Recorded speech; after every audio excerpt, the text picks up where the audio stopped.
It was the possessions leading up to it when we did settle in and get a few stops.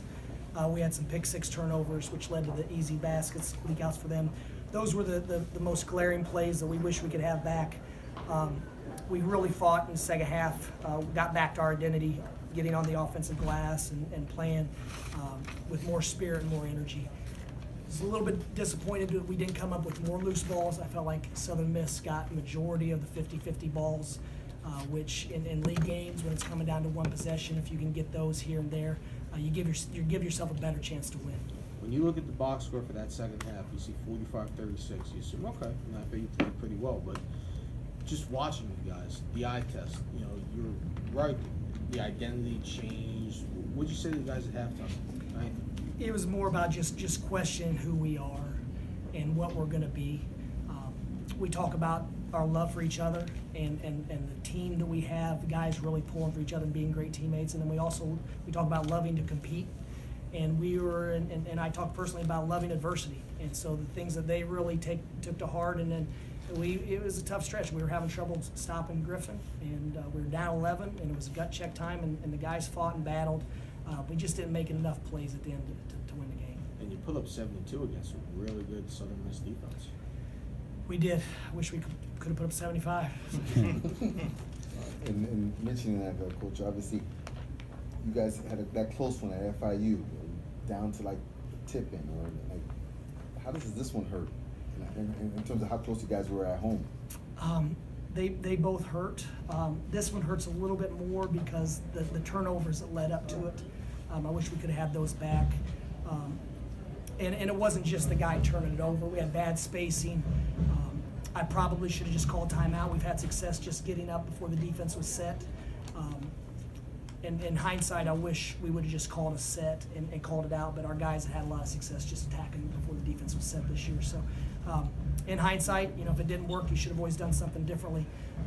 But yeah, because if we could have got our defense set at the other end, we'd had a chance to get a stop. It's just the fact that they were getting leak out turnovers. And then speaking of that, in that second half, how gratifying was it to see your defense, rev up a little bit, because, you guys, they shot like about 68% in the first half, and your defense got you back in it. We did. We just played with much more edge and competitive spirit in the second half than we did the first half for whatever reason. But very happy with the way the guys responded. I thought Simeon, Kavan, some of our lesser-known guys really played with a lot of intensity. 4 crucial ones left, 2 on the road, where you guys have your woes on the road. Is there approach any differently to this one in terms of what you're going to say to them to these last 2 on the road? Just that we're right there. Okay. We're right there against really good teams. Southern Miss is going to be, I would anticipate them being in the top pod. At the end of the day, I think they have a 3-game homestand coming up where they don't lose very often at home. So every night's going to be tough in this league, like most conference play, and we just got to figure out a way to get over the hump on the road. Yeah. We played well. We were in position at Marshall at the end, where a legal or travel violation when we could have cut it into maybe 2 or 3 points, and then also Western Kentucky without hitting that skid in the second half, we controlled most of the game. So we played well on the road. We're very confident we can go on the road and get a win. Coach, why was Edwards so hard to stop in the second half? He's just an elite driver. They were finding the matchup and they were just driving it. And then when our bigs were coming over to help, they were having some success dumping it off. And it's just a matter of a 5th year, and I don't know if Cortez is a 4th year or 5th year senior, but 2 guards with a lot of experience just really taking the game over and dominating it. Yeah, did you feel like he was just feeling out the game? Is that why? Because Griffin's definitely took over that first half, and then he goes and takes over the second half. Do you feel like it's just because he was feeling out the game, and that's why he just was able to just take over that second half? Because he had those 2 crucial steals as well. More matchups. Yeah. More matchups. They really took advantage of a couple matchups, and we were able to take advantage of our size late on the glass, and they were able to take advantage of their quickness by driving us. So it was one of those things where we didn't really have enough bodies healthy to counter with smaller lineups, so we had to stay big, and it allowed us to stay in the game and have a chance to win. From your vantage point, that pass into Stapleton, when it was like he was trying to come in, but they threw it behind him. From your vantage point, I didn't see. I just saw the fight for the ball, and Zay came up with it, and then I don't know. He was 4 or 5 feet from the basket. It seemed like a big mess inside.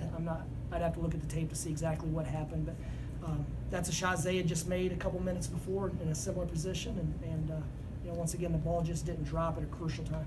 Richardson out again. Was his situation game time, or did you have a feeling yesterday? We knew in advance that he would probably be out all weekend.